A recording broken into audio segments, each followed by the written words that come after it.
राधे राधे। राधे कृष्ण आप सभी पर अपनी कृपा दृष्टि सदैव बनाए रखे।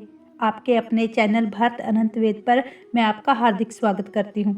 भारत अनंत वेद पर जो भी श्रोता श्रवण पूजा करते हैं, हमारी कथाओं का अनुसरण करते हैं, मैं उनका दिल से धन्यवाद करती हूँ। कृपया कर अपना प्रेम और स्नेह इसी प्रकार हम पर बनाए रखिएगा और इन कथाओं को अपने भाई बंधुओं और अपने परिवारजनों के साथ अवश्य शेयर कीजिएगा, जिससे भगवान का ये नाम जाप दूसरे लोगों तक भी पहुंच सके। तो आइए आज की श्रवण पूजा आरंभ करते हैं। जब मुनियों ने पूछा, ब्रह्मा जी, भगवान श्री कृष्ण का स्नान किस समय और किस विधि से होता है? विधि यज्ञों में श्रेष्ठ है, हमें उसकी विधि बताइए। तब ब्रह्मा जी कहने लगे, हे मुनियों, श्री कृष्ण, बलराम और सुभद्रा का स्नान परम पुण्य में और सब पापों का नाशक है। मैं उसकी विधि आदि का वर्णन करता हूँ, सो तुम सुनो। ज्येष्ठ मास में पूर्णिमा को ज्येष्ठा नक्षत्र आने पर वहाँ हर समय श्री हरि का स्नान होता है। वहाँ सर्व तीर्थ में कूप है जो अत्यंत निर्मल और पवित्र माना गया है। उक्त पूर्णिमा को उसमें भगवती गंगा प्रत्यक्ष रूप से प्रकट होती है। अतः ज्येष्ठ की पूर्णिमा को सुवर्णमय कलशों से श्री कृष्ण, बलभद्र और सुभद्रा के स्नान के लिए उस कूप से जल निकाला जाता है। इसके लिए एक सुंदर मंच बनवाकर उसे पताका आदि से अलंकृत किया जाता है। वह सुदृढ़ और सुखपूर्वक चलने योग्य बना होता है। वस्त्र और फूलों से उसे सजाया जाता है। वह खूब विस्तृत होता है और धूप से सुवासित किया जाता है। उस पर श्री कृष्ण और बलराम को स्नान कराने के लिए श्वेत वस्त्र बिछाया जाता है।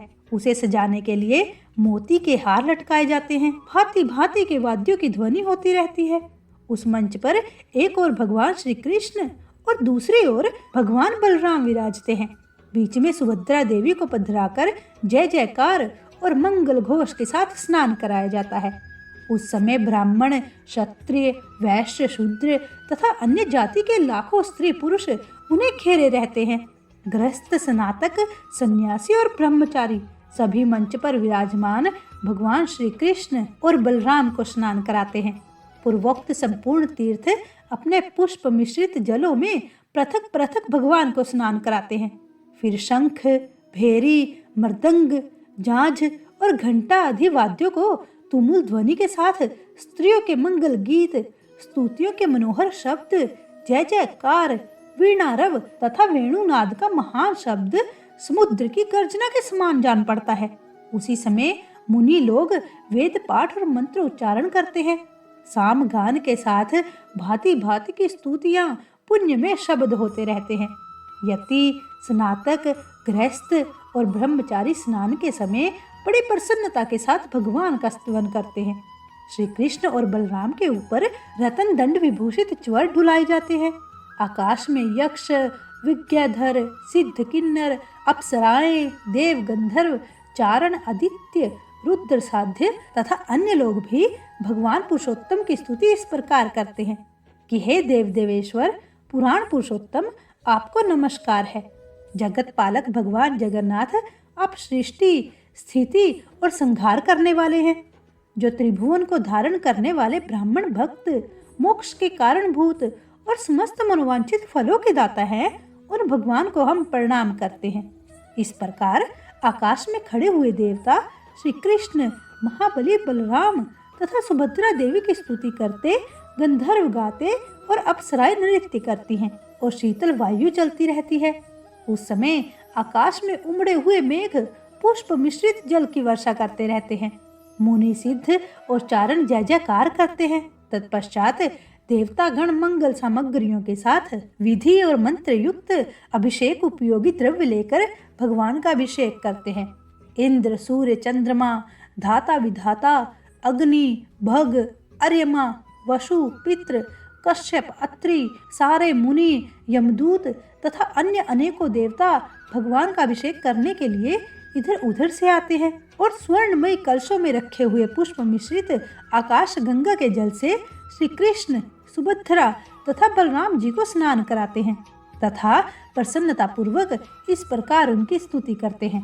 संपूर्ण लोकों का पालन करने वाले जगन्नाथ, आपकी जय हो, आपकी जय हो। आप भक्तों के रक्षक तथा शरणागत वत्सल हैं। संपूर्ण भूतों में व्यापक आदिदेव, आपकी जय हो। नाना तत्व के कारणभूत वासुदेव अब असुरों के संहारक, दिव्य मत्स्य रूप धारण करने वाले, समस्त देवताओं में श्रेष्ठ तथा समुद्र में शयन करने वाले हैं। योगीवर, आपकी जय हो। सूर्य आपके नेत्र तथा आप देवताओं के राजा हैं। वेदों में आप ही सर्वश्रेष्ठ बताए गए हैं। आपने कच्छप अवतार धारण किया है। आप श्रेष्ठ यज्ञ स्वरूप है। आपकी नाभि से कमल उत्पन्न हुआ था, इसलिए आप पद्मनाभ कहलाते हैं। हे चक्रधार, हे भूतनाथ, धरणीधर, शेष शयन, आपकी जय हो। आप पीताम्बरधारी, चंद्रमा के समान कांतिमान, योग में वास करने वाले, अग्निमुख, धर्म के अवस्थान, गुणों के भंडार, लक्ष्मी के निवास स्थान और गरुड़ वाहन है। मैं आपकी जय जयकार करता हूँ। चक्र और गदा धारण करने वाले नारायण, आपका वक्ष स्थल वनमाला से आच्छादित है। आपकी जय हो। लक्ष्मीकांत विष्णु, आपको नमस्कार है। आपकी जय हो। इस प्रकार श्री कृष्ण, बलराम और सुभद्रा का सत्वन दर्शन और वंदन करके देवता लोग अपने अपने स्थान को चले जाते हैं। उस समय जो व्यक्ति मंच पर विराजमान पुरुषोत्तम श्री कृष्ण, बलभद्र और सुभद्रा का दर्शन करते हैं, वे अविनाशी पद को प्राप्त होते हैं। सहस्त्र गोदान, विधिवत भूमिदान, अर्घ्य, आतिथ्य पूर्वक अन्नदान, ग्रीष्म काल में जलदान, चंद्रायण व्रत के अनुष्ठान तथा शास्त्रोक्त विधि से एक मास तक उपवास करने से जो फल प्राप्त होता है, वही मंच पर विराजमान श्री कृष्ण का दर्शन करने से मिल जाता है। अथवा अधिक कहने की क्या आवश्यकता। संपूर्ण तीर्थों में व्रत और दान का जो फल बताया गया है, वह मंच स्थित श्री कृष्ण, सुभद्रा और बलराम का दर्शन करने मात्र से प्राप्त हो जाता है। अतः स्त्री हो या पुरुष, सबको उस समय पुरुषोत्तम का दर्शन करना चाहिए। इससे सब तीर्थों में स्नान आदि करने का फल मिलता है। भगवान के स्नान किए हुए शेष जल को अपने शरीर पर छिड़कना चाहिए। इससे पुत्र की इच्छा करने वाली स्त्री को पुत्र की प्राप्ति, सुख चाहने वाली को सौभाग्य मिलता है, रोगारक्त नारी रोग से मुक्त हो जाती है और धन की अभिलाषा रखने वाली स्त्री धन प्राप्त करती है। अतः भगवान श्री कृष्ण के स्नान विशेष जल को अपने अंगों पर छिड़कना चाहिए। वह संपूर्ण अभिलाषित वस्तुओं को देने वाला है। जो स्नान के पश्चात दक्षिणाभिमुख जाते हुए भगवान श्री कृष्ण का दर्शन करते हैं, वह निश्चय ही ब्रह्म हत्या आदि से मुक्त हो जाते हैं। शास्त्रों में पृथ्वी की 3 परिक्रमा करने का जो फल बताया गया है, वही दक्षिणाभिमुख यात्रा करते हुए श्री कृष्ण का दर्शन करने से प्राप्त होता है। अधिक क्या कहा जाए। वेद, शास्त्र, पुराण, महाभारत तथा समस्त धर्म शास्त्रों में पुण्य कर्मों का जो कुछ भी फल बताया गया है, वह सब सुभद्रा के साथ दक्षिणामुख यात्रा करने वाले भगवान श्री कृष्ण और बलराम के दर्शन करने मात्र से मिल जाता है। उसके बाद ब्रह्मा जी कहते हैं, मुनियो, भगवान श्री कृष्ण, बलभद्र और सुभद्रा ये रथ पर विराजमान होकर जब गुंडीचा मंडप की यात्रा करते हैं, उस समय जिन्हें उनका दर्शन प्राप्त होता है तथा जो लोग 1 सप्ताह तक उक्त मंडप में विराजमान श्री कृष्ण, बलभद्र और सुभद्रा की झांकी करते हैं, वे विष्णु लोक में जाते हैं। ऐसा सुनने पर मुनियों ने पूछा, हे जगतपते, इस यात्रा का आरंभ किसने किया था तथा उसमें सम्मिलित होने वाले मनुष्यों को क्या फल प्राप्त होता है। ब्रह्मा जी उनके प्रश्न का उत्तर देते हुए कहते हैं कि ब्राह्मणों, पूर्व काल में राजा इंद्रद्युम्न ने भगवान से प्रार्थना की कि मेरे सरोवर के तट पर 1 सप्ताह के लिए आपकी यात्रा हो। श्री भगवान तब बोले, हे राजन, तुम्हारे सरोवर के तट पर 7 दिनों के लिए मेरी यात्रा होगी। वह यात्रा गुंडीचा नाम से विख्यात और समस्त अभिलाषित फलों को देने वाली होगी। जो लोग वहां मंडप में स्थित होने पर मेरी, बलराम जी की और सुभद्रा की एकाग्रचित होकर श्रद्धा पूर्वक पूजा करेंगे तथा जो ब्राह्मण, क्षत्रिय, वैश्य, स्त्री और शूद्र पुष्प, गंध, धूप, दीप, नैवेद्य, भांति भांति के उपहार, नमस्कार, परिक्रमा, जय जयकार, स्तोत्र, गीत तथा मनोहर वाद्यों के द्वारा आराधना करेंगे, उन्हें मेरी कृपा से कोई भी मनोरथ दुर्लभ नहीं होगा। यूं कहकर भगवान वहां से अंतर ध्यान हो गए और वे महाराज इंद्रद्युम्न कृतकृत्य हो गए। अतः सब प्रकार से प्रयत्न करके गुंडीचा मंडप में समस्त अभिलाषित वस्तुओं को देने वाले भगवान पुरुषोत्तम का दर्शन अवश्य करना चाहिए। वहां पुरुषोत्तम का दर्शन करके स्त्री या पुरुष जिन जिन भोगों को चाहता है उन्हें प्राप्त कर सकता है। तब मुनि कहने लगे, हे भगवान, गुंडीचा की एक एक यात्रा का पृथक पृथक क्या फल है? उसे करने से नर या नारी को कौन सा फल प्राप्त होता है? तब ब्रह्मा जी बोले, ब्राह्मणों सुनो, मैं प्रत्येक यात्रा का फल बताता हूँ।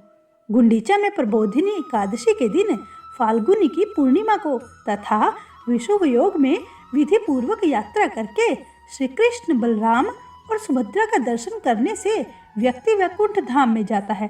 क्षेत्रों में श्रेष्ठ पुरुषोत्तम तीर्थ बड़ा ही पवित्र, रमणीय, मनुष्यों को भोग और मोक्ष का दाता तथा सब जीवों को सुख पहुंचाने वाला है।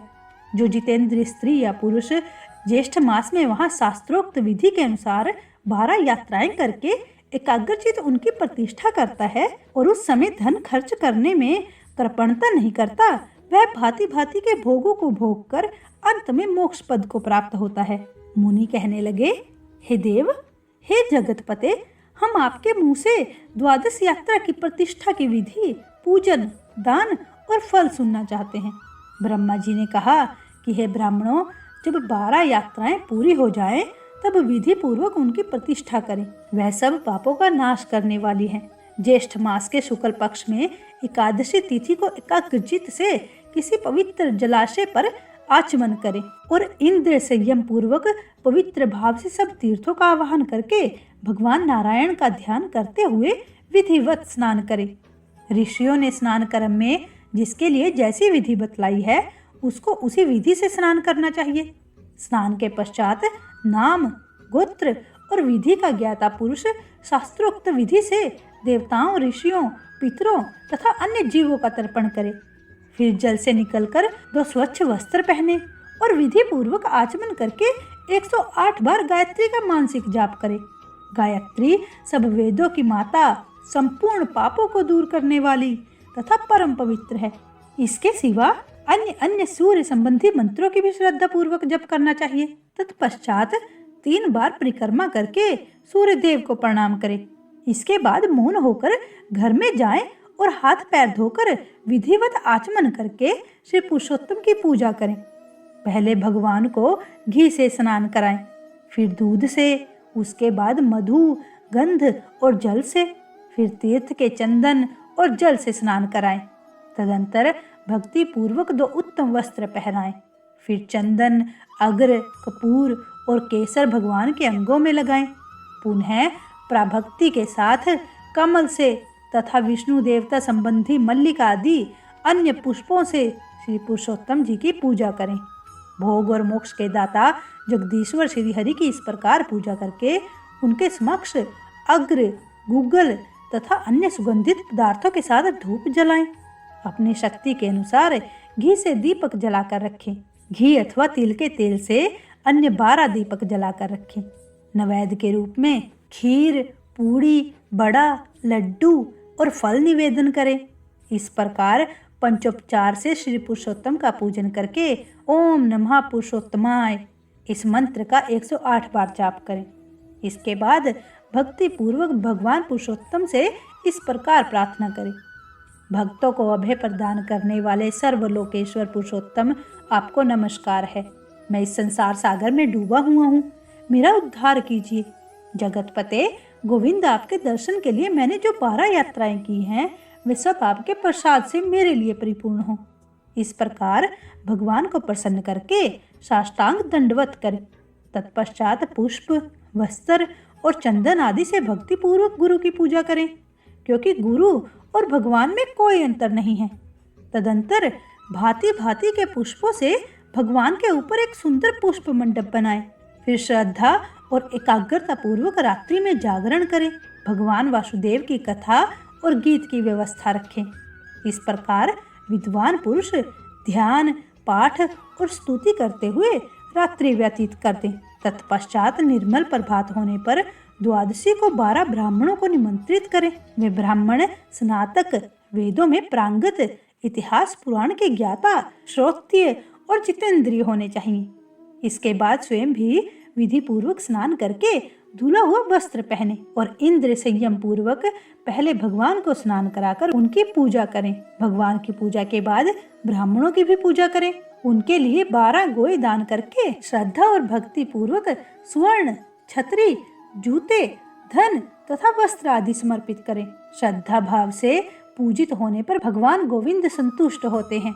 आचार्य को भी भक्ति पूर्वक गौ, वस्त्र, सुवर्ण, छतरी, जूते तथा कांसे का पात्र अर्पित करें। तदंतर ब्राह्मणों को खीर, पकवान, गुड़ और घी में बने हुए पदार्थ भोजन कराएं। जब वे भोजन करके तृप्त हो जाएं, तब उनके लिए 12 जल से भरे हुए घट दान करें। उन घड़ों के साथ लड्डू और यथाशक्ति दक्षिणा भी होनी चाहिए। आचार्य को भी कलश और दक्षिणा निवेदन करें। इस तरह ब्राह्मणों की पूजा करके विष्णु तुल्य ज्ञानदाता गुरु की भी पूर्ण भक्ति के साथ पूजा करें। पूजन के पश्चात नमस्कार करके यह मंत्र पढ़ें। सर्वव्यापी जगन्नाथ शंख चक्र गदाधर अनादि निधनो देव प्रियतम पुरुषोत्तम। शंख चक्र और गदा धारण करने वाले सर्वव्यापी जगन्नाथ एवं आदि अंत से रहित भगवान पुरुषोत्तम मुझ पर प्रसन्न होइए। यूं कहकर ब्राह्मणों की 3 बार प्रदक्षिणा करें। इसके बाद मस्तक झुकाकर आचार्य को भक्ति पूर्वक प्रणाम करें। प्रणाम के पश्चात उन्हें विदा करें। फिर अन्य ब्राह्मणों को भी गांव की सीमा तक पहुंचा दे। अंत में सबको नमस्कार करके लौट आए। फिर सब जनों, बांधवों, अन्य उपासकों, दीनों, भीख मंगों और अन्न चाहने वाले अन्य लोगों को भी भोजन करा के फिर मौन होकर भोजन करें। ऐसा करके समस्त नर नारी 1000 अश्वमेघ तथा 100 राजसूय यज्ञ का फल पाते हैं। और ऐसा करने वाला बुद्धिमान पुरुष सूर्य के समान तेजस्वी और इच्छा अनुसार चलने वाले विमान के द्वारा भगवान विष्णु के लोक को जाता है। आज की कथा में बस इतना ही। मुझे आशा है कि आपको आज का कथावाचन सुंदर लगा होगा। अपना प्रेम और स्नेह हमारे चैनल पर ऐसे ही बनाए रखिएगा। और अगर आप हमारे चैनल पर नए हैं तो कृपया हमारे चैनल को सब्सक्राइब करना मत भूलिएगा और हमारी वीडियोस को लाइक अवश्य कीजिएगा।